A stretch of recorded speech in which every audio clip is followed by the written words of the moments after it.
The purpose of these webinars is to help our community get a better understanding of what supportive services we have here at VNA Hospice to offer those that are suffering from life-limiting illnesses. So at the end of the presentation today, we're going to have a Q&A session, and we're going to answer some of the questions that we received from our participants when they signed up for this webinar. And then we also have Sue Gallagher, our marketing manager, checking the chat to make sure that we cover those questions as well. So today's speakers are going to be Sara Bumgarner. She's the Director of Volunteer Programs. We also have Amanda Morgan, Manager of Volunteer Programs, and one of our very own hospice volunteers, Miss Charlotte Hadley. All right, Sara, take it away. Good morning, everyone. I am so pleased to see so many of our amazing volunteers joining us today. So you guys are going to have to keep an eye on me. So if I forget to mention something important, please speak up. We'd love to hear at the end of my presentation. So without further ado, let's go ahead and get started. And I just have to ask Sue to allow me to share my screen.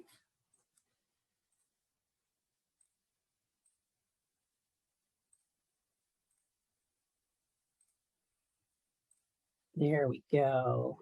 Thank you, Sue. Okay, so let's talk about how our volunteers impact VNA patients, specifically hospice patients and hospice services. And if you've been with our volunteer services program for a while, you know that we are very much into doing good things, and we've been doing that since 1982. So it's a long time that we've been providing volunteer services in the community. So first, I wanted to describe to you what impact actually is, and it's described as the effect or influence of one person, thing, or action on another. So I would say that looking at this definition, all of our volunteers have tremendous impact on patients, on each other, on our wonderful VNA associates, and all of our constituents. I love this quote, and I'm very much a fan of quotes that relate to what we're talking about. So I want to share this with you. When you create a difference in someone's life, you not only impact their life, you impact everyone influenced by them throughout their entire lifetime. No act is ever too small. One by one, this is how to make an ocean rise. And I really think of this when I think about our volunteer impact on our patients. All of that time and effort and energy, none of their acts are ever too small. And they are influencing patients and families, caregivers, neighbors, and friends in all of their actions. So about our volunteer services, at any time we have more than 400 volunteers that contribute more than 30,000 hours of service annually. We used to hover around 40,000 hours, but we suffered a little bit of a loss of service during the pandemic, COVID-19 pandemic, and we are slowly increasing those hours again as volunteers come back to the agency. The majority of our volunteers are hospice volunteers, and that's what we're going to focus on today. But just as an aside, our volunteers serve the entire agency in many capacities. So let's talk about our hospice mission. And if any of you have attended other webinars in this series, you know that we work as a team at VNA Hospice to provide the highest quality care, especially providing dignity at the end of life with compassion and with love. And I think there's no better example of that than our volunteers meeting that mission. Volunteers are part of the care team. Our patients are at the very center of our care team, but the team is actually made up of many different disciplines: physicians, nurses, aides, chaplains, our very talented music therapists, social workers, our bereavement counselors, of course, volunteers. And at every hospice, you will find this very comprehensive interdisciplinary team, and volunteers are always a part of that. And here's why. A little known fact, I think, unless you are a hospice volunteer, is that Medicare requires certified hospice agencies to recruit and train and utilize volunteers in its operations. Many people, many patients and families have experienced the firsthand positive impact that hospice can have. And we have seen as an agency that in turn, those folks who have been impacted by hospice want to be a part of that going forward, especially if their families were recipients of home services or the hospice house. We generally see that a majority of our hospice volunteers engaging in service as a result of receiving hospice services. It's just such a wonderful gift to be able to give back when you've experienced our hospice service. I want to talk a little bit about Medicare's requirements. They are very specific, and we are audited and to ensure that we are compliant with these requirements. It states that our agencies must recruit volunteers, and we must provide training for volunteers. We have a very comprehensive training that entails both online courses, self-study. We also have competencies that volunteers have to exhibit. We have shared visits. There's ongoing education. So very much like our paid staff, our volunteers receive almost the exact same training. It's really incredible. Another requirement is that volunteers must be used in day-to-day administrative and/or direct patient care roles. And we're going to talk a little bit about what those roles are in just a few. Hospice agencies must document the cost savings achieved using volunteers. So we have to report on this. Quarterly, I create reports that show that we're meeting those cost savings, that 5% match. And what that match is essentially, this is the minimum allowed amount of volunteer hours. They say 5% of the total patient care hours of all paid hospice employees must be volunteers. I think this is the most interesting requirement with Medicare, and I think it's the most impactful. We are almost always reporting well beyond that 5%, thanks to our amazing volunteers. We generally stay between 10 and 12%. COVID definitely decreased that percentage, but we are on the rise again. So we're really proud of that, and really proud of our volunteers for helping us exceed that requirement. So what's the overall impact of our volunteers being required to serve? They improve satisfaction with hospice care. We receive satisfaction surveys from our caregivers and loved ones.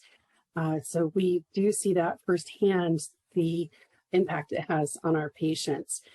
Eve Block, Dr. Eve Block, analyzed records of 305 hospice programs, and they published this fantastic work in the Journal of Pain and Symptom Management. What they found is that the more a hospice agency used volunteers in direct patient care, the more likely families were to rate overall care as excellent.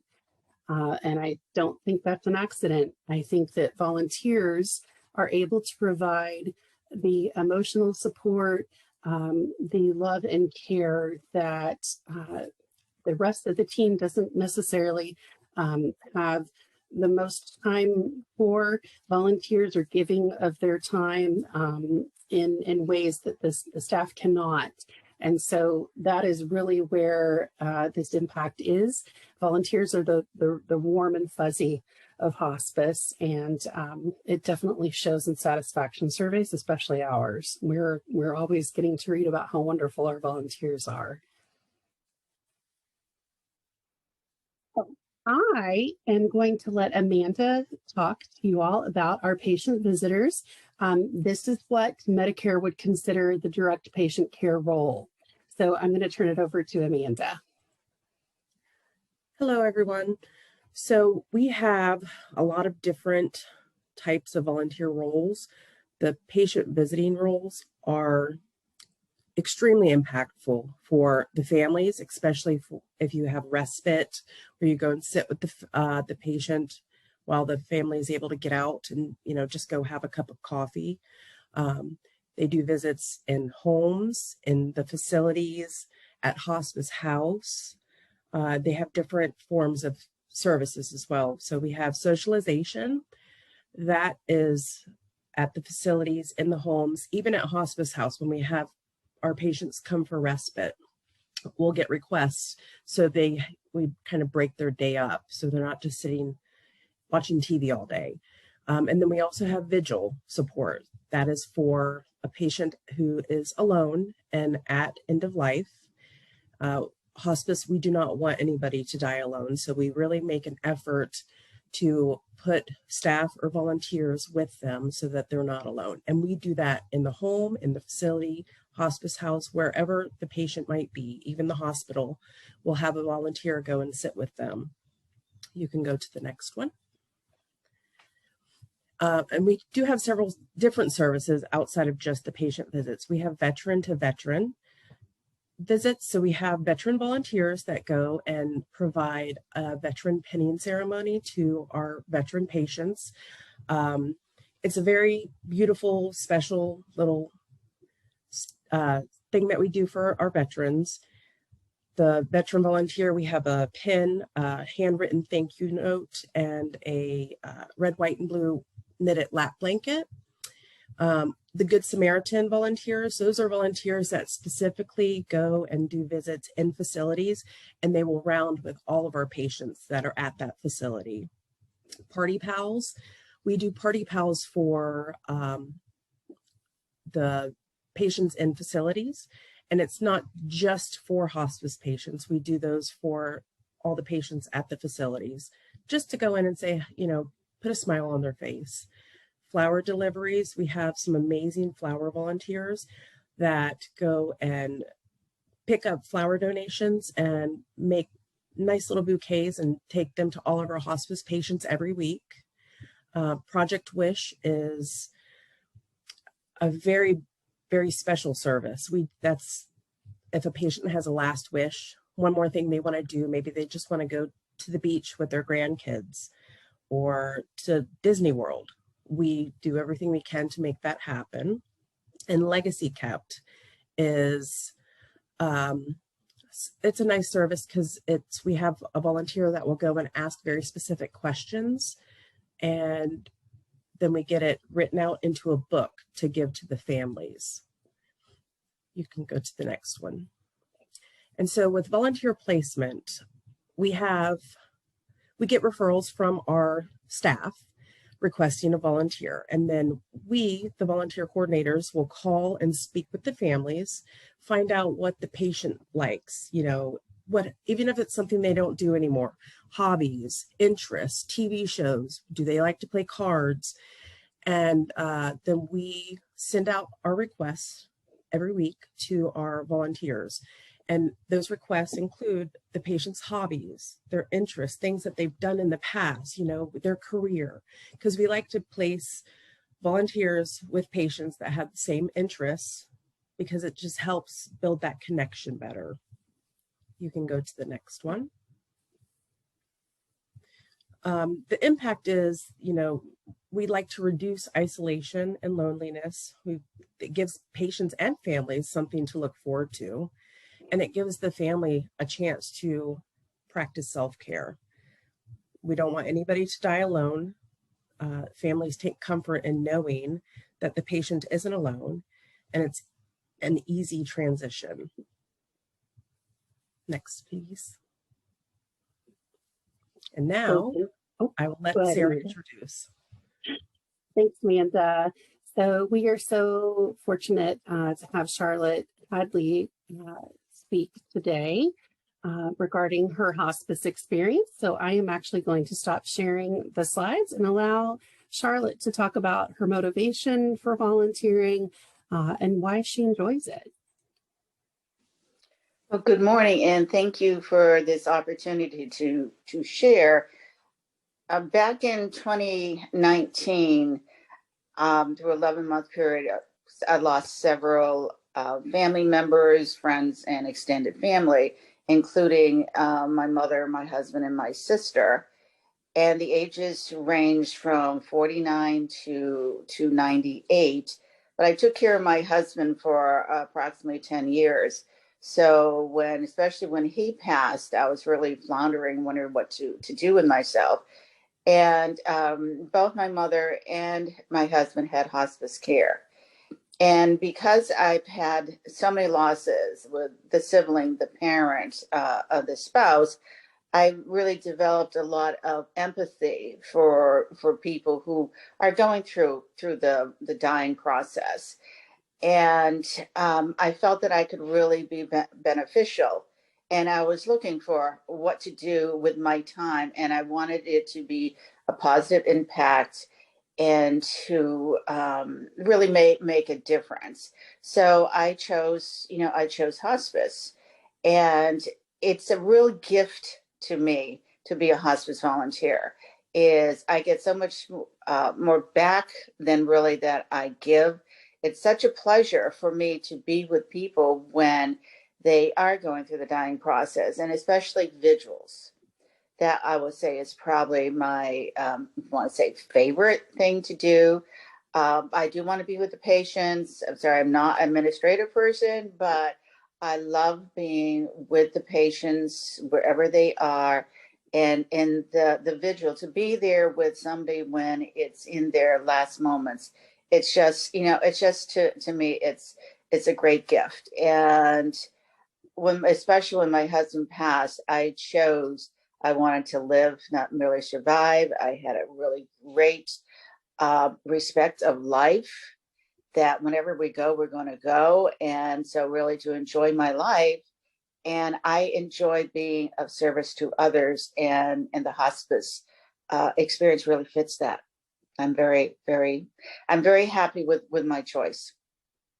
Very. Charlotte, thank you so much for sharing. And Yeah. I think that Charlotte speaks to what we were talking about a few minutes ago about giving back, families and caregivers wanting to give back due to their experience with hospice. So thank you for sharing that, Charlotte. And if anybody has questions for Charlotte, we'll have some time at the end of our presentation. I'm sure she'd be happy to answer those. Yes. Very good. Okay, moving on. We are going to talk about the hospice house. So for those of you who are not familiar with Hospice House, this is our lovely, beautiful, peaceful hospice facility, 12-bed facility for patients and families to be able to visit. Volunteers play a huge role in the success of our hospice house services. They assist in the kitchen, make flower arrangements, play music, and just provide general visits to patients. Specifically, patient visitors provide support through socialization.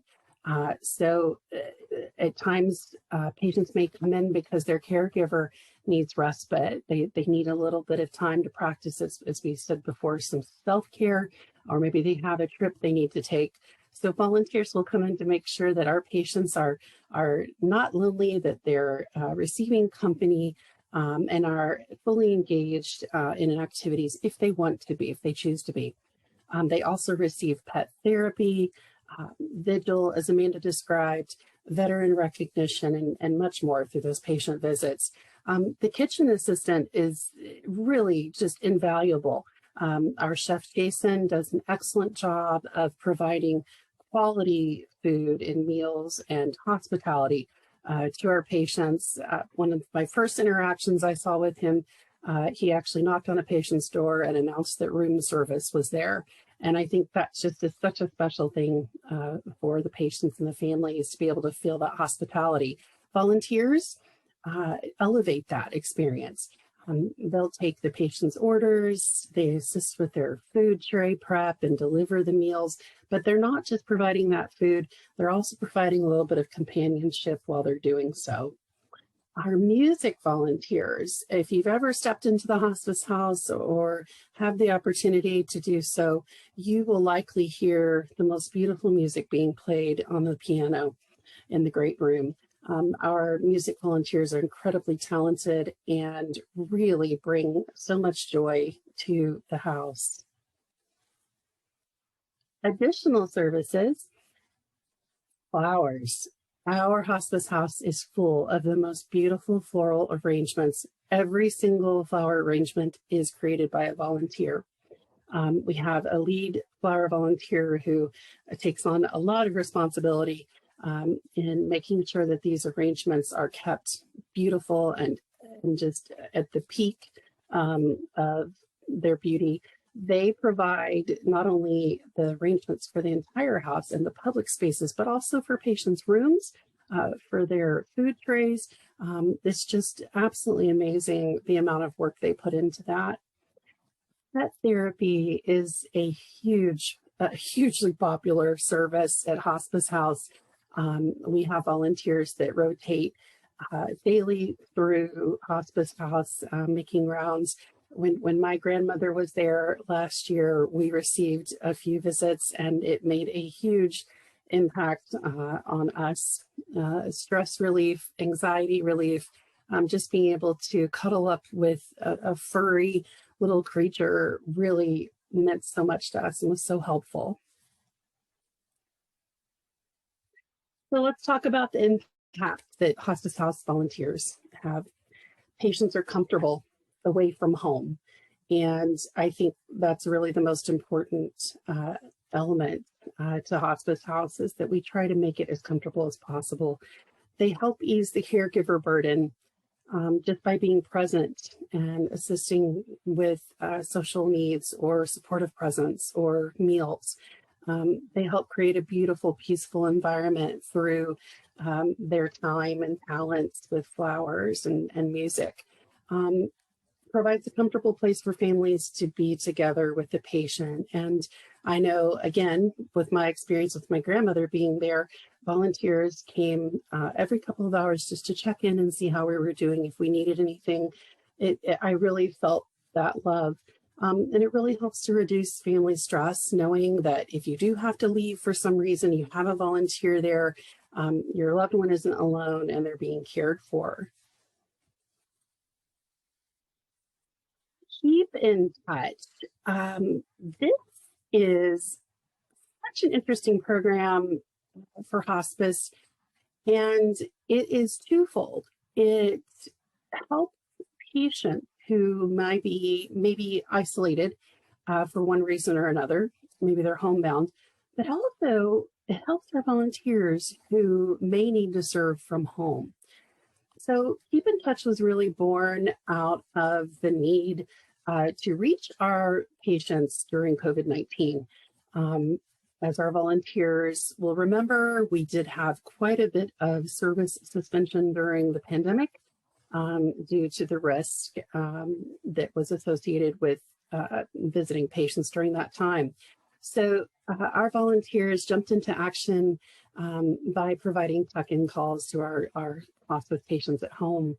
And this has really developed into a supportive program, emotional support for the caregiver for sure. It started as a program to assist the staff with needs for patients on the weekends and has really evolved into this this program that caregivers and patients look forward to. They look forward to these calls from volunteers.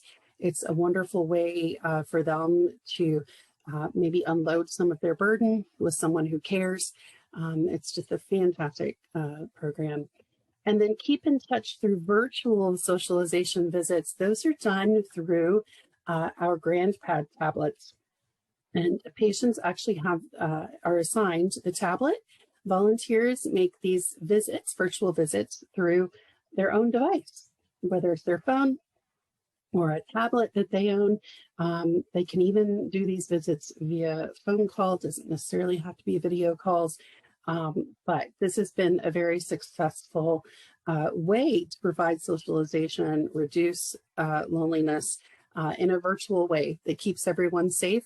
It's also allowed a lot of flexibility for our volunteers who may have very hectic schedules.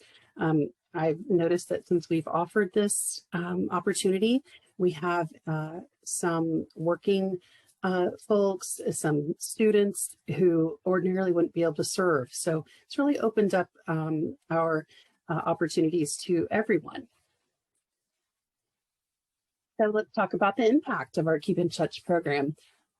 Homebound patients get to experience the world through the volunteers' eyes. And I say this because the tablets enable these video calls. Volunteers can call their patient from the beach. Maybe they've gone up north for the summer. They can show them around their yards or take them for a walk with them. So it really opens up their very small world if they are homebound or if they are in a facility. It reduces loneliness, of course, because they're receiving these visits. It enables socialization for facility patients when visitors are prohibited. And so we are still experiencing this through the lockdowns due to COVID. So when there is an outbreak and volunteers can't go in to visit, if we can get the patient a tablet, they can receive virtual visits that way. And caregivers feel supported and have someone to listen to their concerns and their needs. Hospice support, this is what we consider our indirect role. So our direct care roles are those that we just discussed. A lot of people, though, really prefer to support hospice outside of that direct role. And so we have plenty of opportunities for those volunteers. They support indirectly through Hidden Treasures Boutique, fundraising efforts, and then, of course, administrative roles. So let's talk a little bit about that. Our Hidden Treasures volunteers process donations, price items, they assist customers in the store, they even operate the cash register. Our administrative volunteers assist with bereavement services, mailings, they knit blankets for us, and they even provide data entry. Fundraising, of course, is incredibly critical. We all know that insurance and Medicare coverage alone does not cover the cost for our incredible services that we provide. So fundraising is really key. And so we have committee volunteers such as the Golf-a-thon committee and the foundation volunteers that raise funds for us. The impact of our support volunteers. Funds are raised to support hospice programs. Patients receive handmade blankets and other supportive items. We even have a volunteer who creates the most beautiful quilts. Bereavement clients receive monthly supportive letters. Office staff receive much needed assistance from skilled volunteers. So the hospice support volunteers really have a much more broad impact. Not only are they impacting patients and clients, but also our staff by giving a much needed hand. Amanda is going to talk to you about volunteer, becoming part of the volunteer team. So Amanda, I'll turn it over to you. Thank you. So to join the team, we have an application. I'll show you that in a few minutes. You definitely, if you want to be a direct patient visitor volunteer, people person, we would like for you to volunteer once a week for a minimum of 2 hours. We want you to live here locally for 6 months out of the year. And then you have to do a background check and a TB test. We have training and orientation and ongoing education that you will do on a yearly basis. And same with the screenings. You can move on to the next slide. And here is the link. I think Sue is going to put it in the chat as well to get started. Once you've filled out the application, I will send you an email requesting to set up a day and time to come in and meet with me at Hospice House so we can chat. And then we can get you started. We can talk more in depth about each one of the roles and see exactly where your interest might be and get you going that way. Next slide, please. And this is our contact information. I would be the one that you would want to contact for the application process, anything to, get you onboarded. I'll be your contact person. And I am pretty much a catch-all. So if you don't know who to contact, call me. I'm happy to help and get you to the person you need. Our entire team is a team of 3. Kim Smith is our volunteer coordinator for hospice, and Amanda, or I can always get you in touch with her. So we wanted to be sure that we offered you plenty of time for questions or maybe even comments, because I know we have a lot of volunteers on with us today. So I am going to open this up to any questions or anything that anybody may want to share. All right. Thank you so much, Sarah and Amanda, on helping us gain a better understanding of the VNA Hospice volunteer programs. And I also want to give a very special thank you to Miss Charlotte for sharing her experiences on, being one of our hospice volunteers. So like Sarah previously mentioned, we're going to move on to our Q&A session. So Sarah and Amanda, we did receive some questions from our participants when they signed up for the webinar. So let's answer some of those questions. So the very first question that I'm going to start with is, who chooses who and how are volunteers paired with our patients? I'm going to let Amanda talk about this. Okay.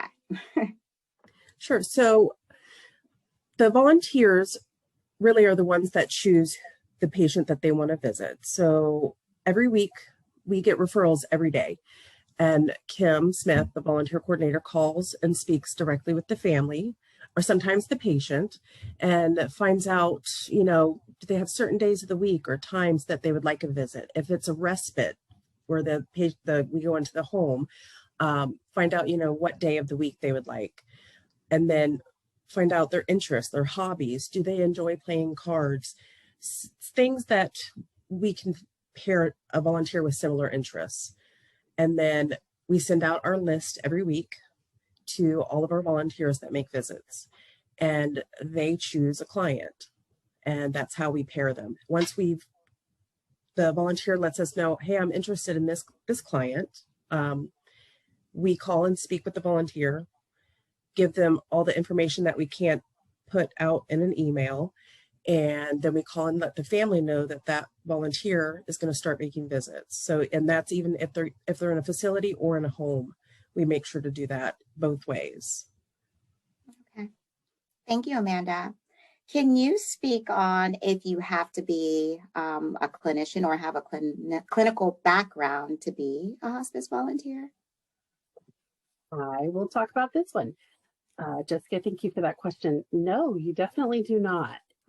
We do have volunteers who have been clinicians or are still clinicians. I actually see one on our call right now who is a nurse, but that is not a requirement at all. As a matter of fact, really the only true requirement is that you're comfortable with end of life or you are open to learning about end of life.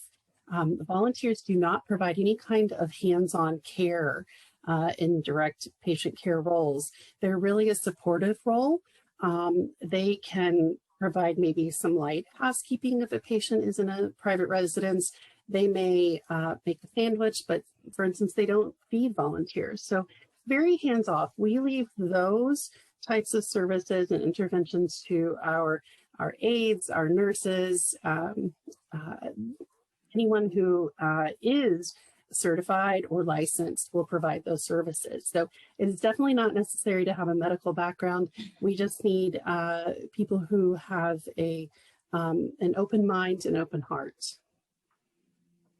Okay, thank you, Sara. So what's the average time spent with a patient as a volunteer? Amanda, would you like to talk about this one?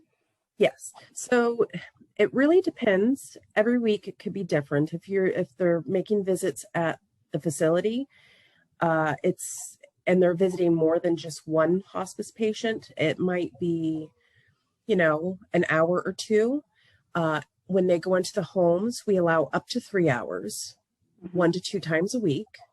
And the same with the visits. We never want to go over the 3-hour period. And the reason why is because our volunteers are hands-off. We don't give medications, we don't feed, we don't change them, no personal care is done.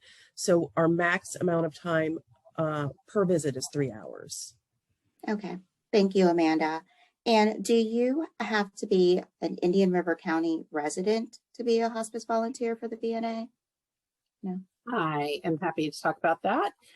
You do not. You just have to be willing to travel within our service area. So hospice, as some of you may recall from other webinars in this series, serves Indian River County. VNA Hospice is serving Indian River County. That is our designated service area. So as long as you are willing to come into Indian River County and provide your service here, we are happy to have you. As a matter of fact, we have volunteers who live in Brevard County, in St. Lucie County. So we have volunteers from the general area, and we actually do offer mileage reimbursement through a program called Retired Senior Volunteer Program. So that is a program that's offered to individuals who are age 55 or better. So if you are living outside of our service area, that is certainly something that could be of benefit to you to help you cover the cost of mileage. As we know, gas is kind of expensive these days. Thank you, Jessica, for that question. Thank you, Sara. So I noticed that there's a lot of different avenues that you can take as a VNA hospice volunteer. Where do you see that there's more of a need? Amanda, would you like to talk about this one? Of course. So definitely in our direct patient care roles, the facilities, because of COVID, our facility patients have really been very much isolated. And so definitely I would say the facilities are a big need, and also our home patients for, to give the family a break, just so they can even just go grocery shopping. The families are so incredibly thankful and appreciate, our volunteers going in and just sitting with their loved ones so they can get out for a moment. Okay. Thank you, Amanda. And this is going to be our last question here. So how many volunteers do you have at any given time? Well, that is a very fluid number because our volunteers, we have a lot of seasonal volunteers. We still consider them active despite the fact they may be at another home base for part of the year. But we generally have around 400 volunteers. We've had as many as 450. And we've fallen, down to 300s, especially during the pandemic. Very understandable. We wanted to keep our volunteers safe, and so we did suspend services, and some volunteers decided it just wasn't a good fit for them any longer. We completely support that. We do ask, I should mention that the one requirement about being a 6-month resident is due to the fact that Medicare does require a lot of compliance on our part. So those screenings, the background checks, and the TB tests, the ongoing education, the competencies, these are all things that require a great deal of resources, both financial and from a people perspective. So we do ask that if you're going to be a direct patient care volunteer, that you are here for 6 months out of the year, that you can serve our patients. and families. And really, this is such an easy thing for our volunteers to fulfill. The majority of our seasonal folks are here 6 months out of the year. So it really helps for consistency with our patients and families. Okay, thank you, Sarah. So I know that Sue has been monitoring our chat. Sue, did we get any questions? No, there's been no questions that have been sent in through the chat. Okay, thank you, Sue. Does anyone have any questions for our speakers today? You can go ahead and unmute yourself.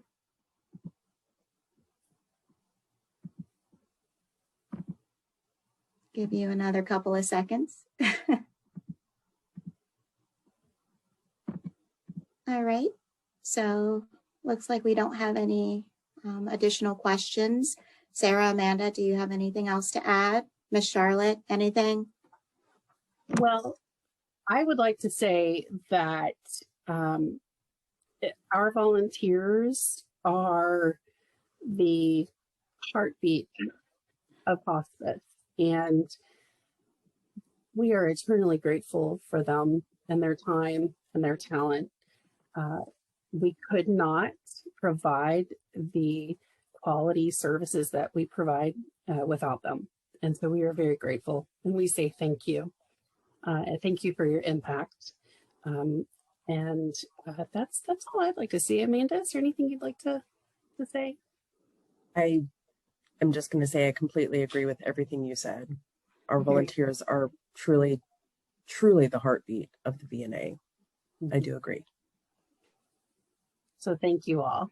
Jessica, thank you for having us today. It was a real pleasure. You're very welcome. This was a great presentation. So thank you all for joining us today. If you want to learn more about the VNA, you can always follow us on Facebook and Instagram, and you can also sign up for our e-newsletter on our website. And this webinar has been recorded. It should be available on our YouTube channel early next week. So if you would like to view the presentation again, or if you would like to share it with a friend or family member, please do so. And if you have any additional questions about this presentation or hospice in general, please feel free to reach out to me. My email address is jnettles@vnatc.com, and I can be reached at 772-924-4957. Everyone have a great day. Thank you so much. Bye-bye.